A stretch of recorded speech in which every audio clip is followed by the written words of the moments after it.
Selamat pagi pemirsa, saya Siti Isneni Nur akan menemani Anda dengan beragam informasi terkini di antaranya.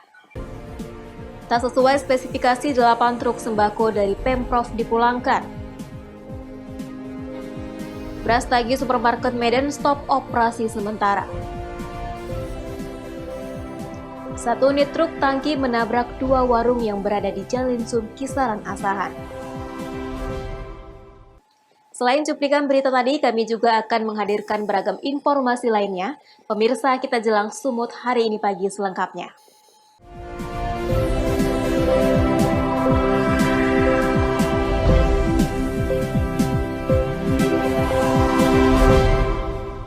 Pemirsa, viral di media sosial seorang anggota DPRD Provinsi Sumatera Utara memulangkan 8 truk yang membawa 78.000 paket sembako bantuan dari pemerintah provinsi kepada masyarakat Kabupaten Simalungun. Ia geram karena saat dilakukan pengawasan dan pengecekan, banyak sembako yang beratnya dikurangi seperti beras dan gula pasir. Video ini viral setelah diposting oleh akun Facebook Roni Reynaldo Situmorang yang merupakan anggota DPRD Sumatera Utara saat ia mengawasi proses pendistribusian sembako bantuan dari pemerintah Provinsi Sumatera Utara kepada masyarakat di Kabupaten Simalungun. Dalam keterangan postingannya, sebanyak 8 truk membawa 78.000 paket sembako yang berisi beras, gula pasir, minyak goreng, dan mie instan. Ia melakukan pengawasan pendistribusian sembako di kantor Dinas Perdagangan Kabupaten Simalungun bersama rekannya Hidayah Herlina yang juga anggota DPRD Sumut. Sebelum diserah terimakan kepada pemerintah Simalungun dan didistribusikan, Roni meminta untuk dilakukan pengecekan dengan 24 sampel. Ternyata setelah dicek melalui timbangan, berat beras dan gula ditemukan tidak sesuai dengan spesifikasi yang seharusnya. Beras yang seharusnya seberat 10 kg, namun setelah ditimbang ditemukan hanya seberat 8,5 hingga 9 kg. Begitu juga dengan gula pasir, ditemukan hanya seberat 1,75 kg dari seharusnya 2 kg. Karena menemukan adanya kecurangan, ia kemudian berdiskusi dengan pemerintah Kabupaten Simalungun dan meminta agar seluruh paket sembako dikembalikan ulang ke pemerintah provinsi untuk dihitung ulang beratnya. Sempat terjadi perdebatan panas dengan distributor, dan akhirnya 8 truk pembawa paket sembako tersebut dipulangkan ke kota Medan.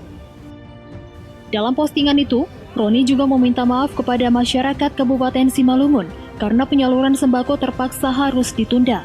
Ia berjanji mengawal terus penyaluran sembako dan tidak ingin adanya pembohongan yang merugikan masyarakat.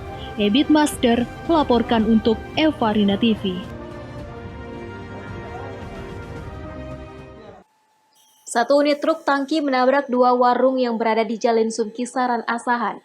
3 orang penghuni warung terluka.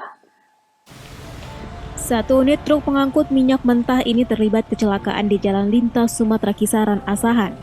Truk tangki ini menabrak 2 unit warung makan pinggir jalan setelah hilang kendali. Menurut Aris Setiawan, kernet truk, kecelakaan berawal saat supir truk melaju dari Dumai menuju Medan dengan kecepatan tinggi. Saat di jalan yang menikung, dari arah berlawanan muncul mobil box yang akan memasuki jalur truk. Sopir panik langsung banting setir hingga menabrak warung dan penghuni di dalamnya. 3 orang terluka akibat kecelakaan tersebut dan langsung dilarikan ke rumah sakit terdekat, dan 2 orang selamat. Iya. Kan sana kan jalur kami. Iya. Pagi ini kami membuang ke kiri gini kan ke arah-arah Iya. kan. Yang ngikut aja bang. Oh gitu. Udah kena truk baru sini. Iya, ada motor kendaraan lain gitu. Bu, saat kejadian ibu berapa orang dalam warung? 5. Ada 5 orang. Jadi yang luka itu keluarga ibu. Iya. Siapa sih? Untuk kepentingan penyelidikan kasus laka lantas kini ditangani unit laka lantas Polres Asahan dengan mengamankan barang bukti serta mencari tahu identitas sopir truk yang kabur. Taufik melaporkan untuk Evarina TV. Kericuan terjadi saat personil Polres Binjai membubarkan sekelompok pemuda yang berusaha mendatangi Mapolres Binjai. Kedatangan para pemuda meminta oknum ketuanya dibebaskan karena ditangkap diduga terkait operasi tangkap tangan.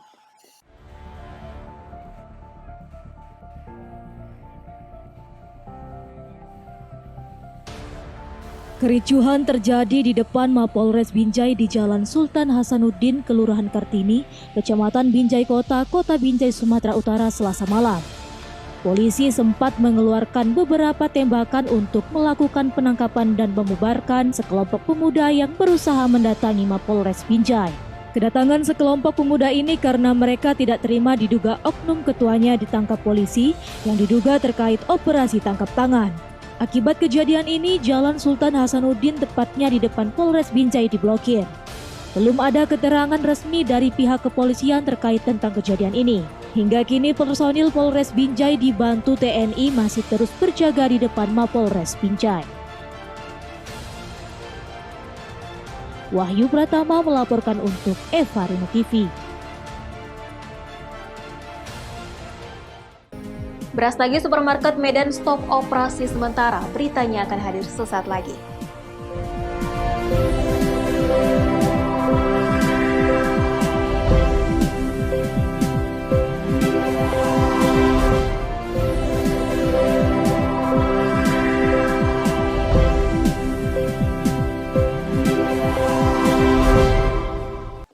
Terima kasih masih bersama kami. Pemirsa, manajemen Brastagi Supermarket akhirnya memilih untuk menghentikan sementara gerai mereka di Jalan Gatot Subroto, Medan, menyusul 1 karyawan positif dan 14 lainnya reaktif COVID-19 berdasarkan rapid test. Setelah 1 orang karyawan Brastagi Supermarket dinyatakan positif COVID-19 melalui swab test, seratusan karyawan supermarket pun dilakukan pemeriksaan rapid test oleh gugus tugas Medan. Dari 108 orang karyawan yang dilakukan pemeriksaan rapid test, sebanyak 14 orang dinyatakan reaktif COVID-19. Sesuai dengan Perwal nomor 11 tahun 2020 tentang karantina kesehatan, pemerintah Kota Medan mengambil langkah agar pihak Brastagi Supermarket menutup sementara operasional. PLT Wali Kota Medan Akhyar Nasution menjelaskan, Pemko Medan sudah berkoordinasi dengan pihak supermarket dan supermarket menyetujui agar kegiatan dihentikan sementara. Kemarin sudah dilakukan rapid test terhadap 108 orang karyawan supermarket Brastagi dan hari ini akan dilanjutkan lagi sampai 200 orang rapid test. Dari yang di kemarin rapid test yang dilakukan oleh Dinas Kesehatan Kota Medan 14 reaktif. Dan 1 orang karyawannya sudah hasil swab testnya dinyatakan positif. Nah, langkah berikutnya, pertama sesuai dengan Perwal 11/2020, kemudian kami komunikasikan dengan pihak manajemen Brastagi Supermarket, maka pihak Brastagi Supermarket mengambil langkah mereka menghentikan kegiatannya sementara untuk beberapa hari untuk melakukan perawatan, sterilisasi, dan melakukan kontrol terhadap seluruh karyawannya. Pemko Medan juga menginstruksikan kepada pihak supermarket agar melakukan perawatan, sterilisasi lokasi, dan melakukan kontrol terhadap seluruh karyawan, serta memastikan seluruh protokol kesehatan diterapkan secara ketat. Daniel Pekuali melaporkan untuk Eva Rina TV. Puluhan rumah warga di Kelurahan Hajoran, Tapanuli Tengah, Sumatera Utara diterjang gelombang pasang. Akibatnya 1 unit rumah warga ambruk ke laut. Ketinggian gelombang mencapai 3 meter.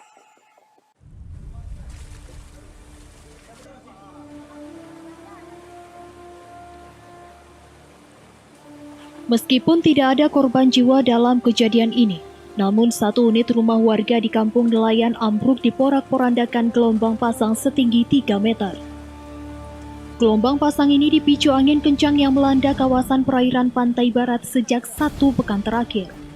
Yusmin Marbun, salah seorang warga mengatakan, sedikitnya puluhan rumah warga yang terletak di bibir pantai rusak dan diterjang ombak.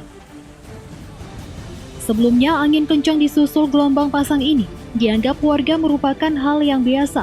Warga bahkan tidak mengira jika dampak gelombang akan merusak rumah mereka.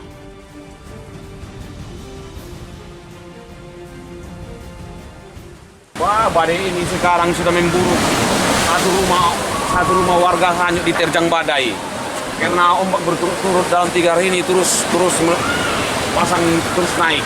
Jadi macam mana kami warga Kajoran ini yang telah tinggal di pinggiran laut. Ada berapa rumah yang hancur, Bang?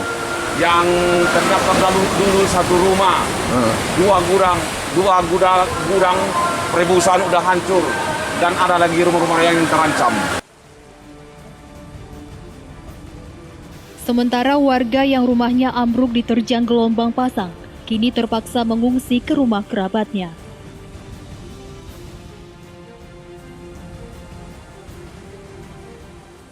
Tadi semenjak tadi mulai jam semalam itu ombak yang besar-besar ini. Jadi tadi siang mulai kami melangsir keluar semua barang-barang. Kira-kira 1 jam harus kami mengangkat, kurang lebih 1 jam. Ombak semakin besar, ya dihantam dia dah sampai runtuh lah. Itu kira-kira jam berapa tadi, Bang? Kira-kira jam 5 tadi, jam 5 sore. Jam 5 sore ya.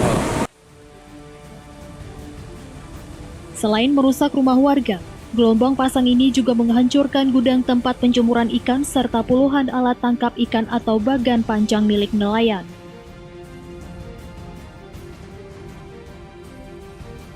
Baharudin Simanulang melaporkan untuk Evarina TV.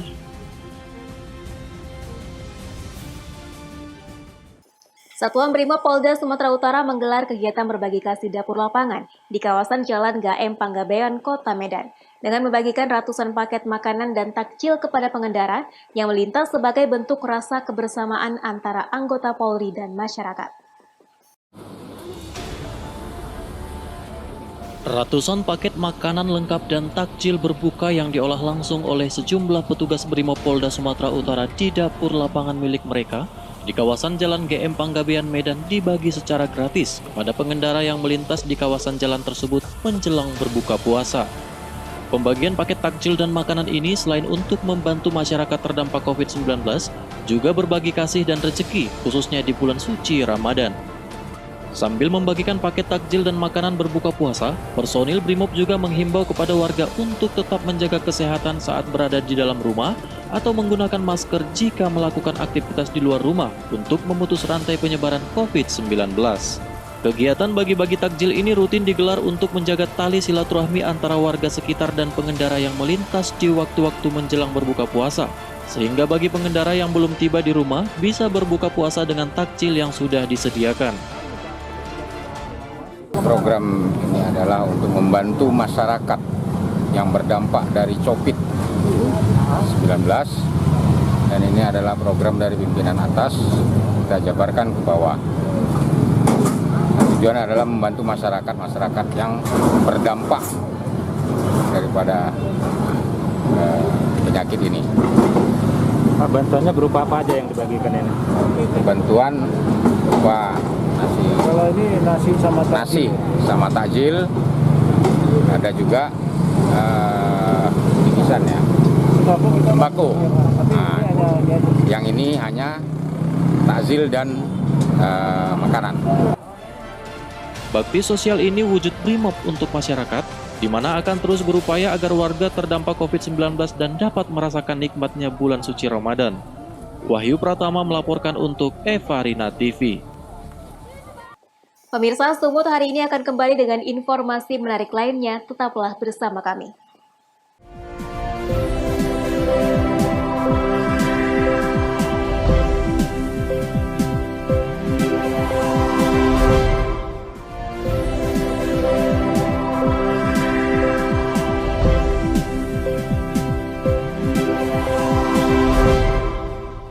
Terima kasih masih bersama kami.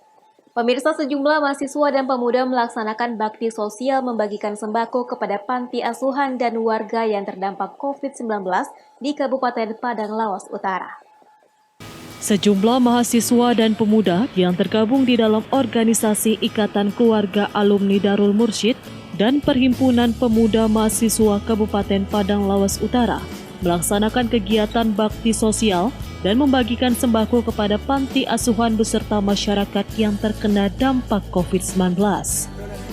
Adapun bentuk bantuan sembako yang dibagikan kepada panti asuhan dan warga yang terdampak berupa beras 5 kg, minyak goreng 2 liter, gula pasir 2 kg, serta uang santunan kepada anak yatim.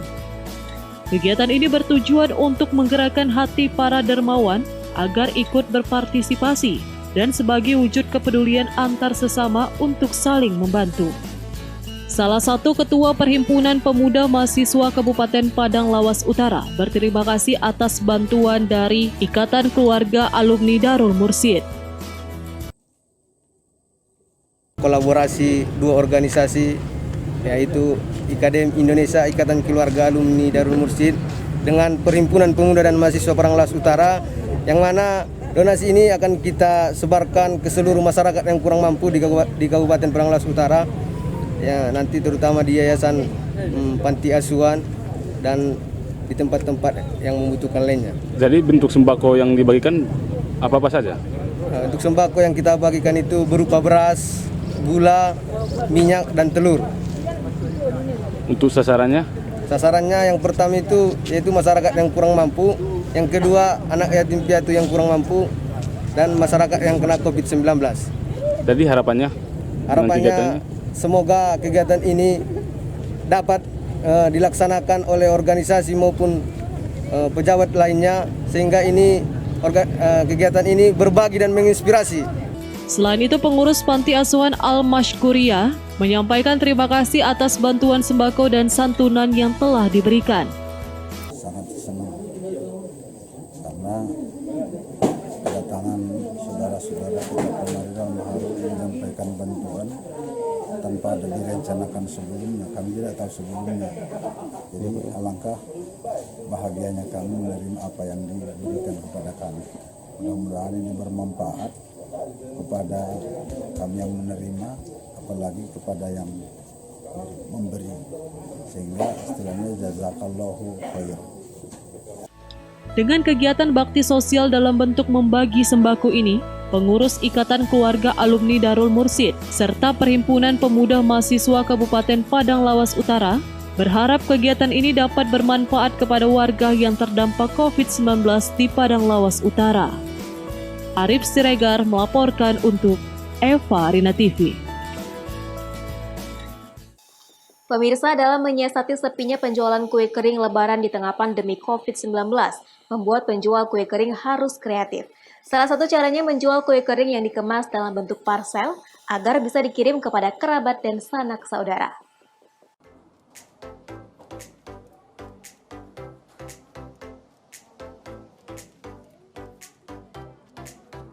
Berbeda dengan Lebaran tahun sebelumnya, biasanya menjelang Hari Raya Idul Fitri warga selalu berburu kue kering untuk disajikan di rumah saat Lebaran nanti. Namun di tengah pandemi COVID-19 ini, penjual kue kering Mama Wots di Jalan Kenangan Raya Medan, Sumatera Utara mengeluhkan penjualan kue kering menurun dibandingkan tahun sebelumnya, yakni mengalami penurunan sebesar 50%. Menyiasati keadaan buruk ini, penjual kue kering harus memutar otak dengan cara menjual kue kering dalam bentuk parsel, yang tujuan mudah dikirim pelanggan kepada kerabat dan sanak keluarga. Hal ini dikarenakan pandemi COVID-19 yang tidak memungkinkan warga untuk berkumpul pada perayaan Hari Raya Idul Fitri 1441 Hijriah. Ika, salah seorang pembeli, mengatakan mengurangi pembelian kue kering karena tahun ini tamu Lebaran pasti berkurang karena ada larangan dari pemerintah untuk berkumpul.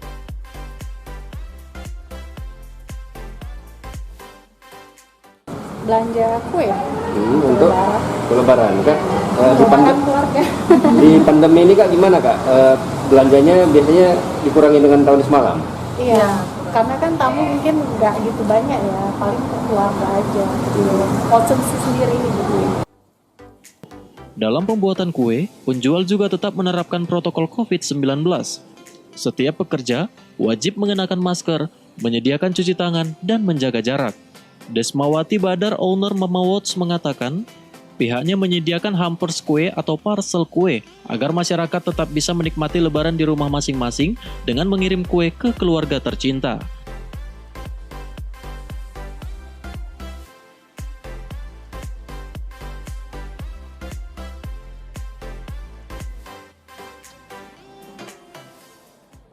Seperti dari tahun semalam sepertinya agak berkurang ya, sekitar 50%. Tapi kita juga tetap optimis karena beberapa hari ini kita mengharapkan kedatangan orang untuk membeli ke toko kita.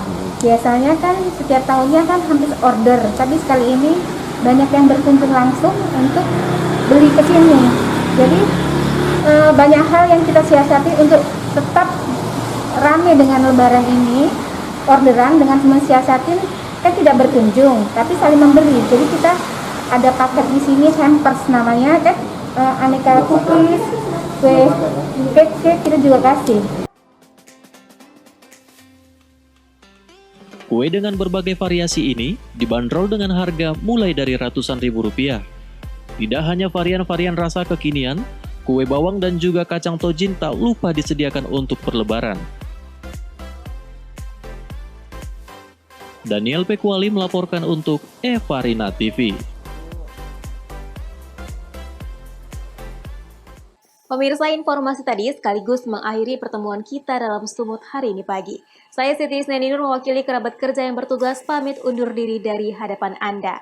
Terima kasih atas kebersamaannya dan sampai jumpa.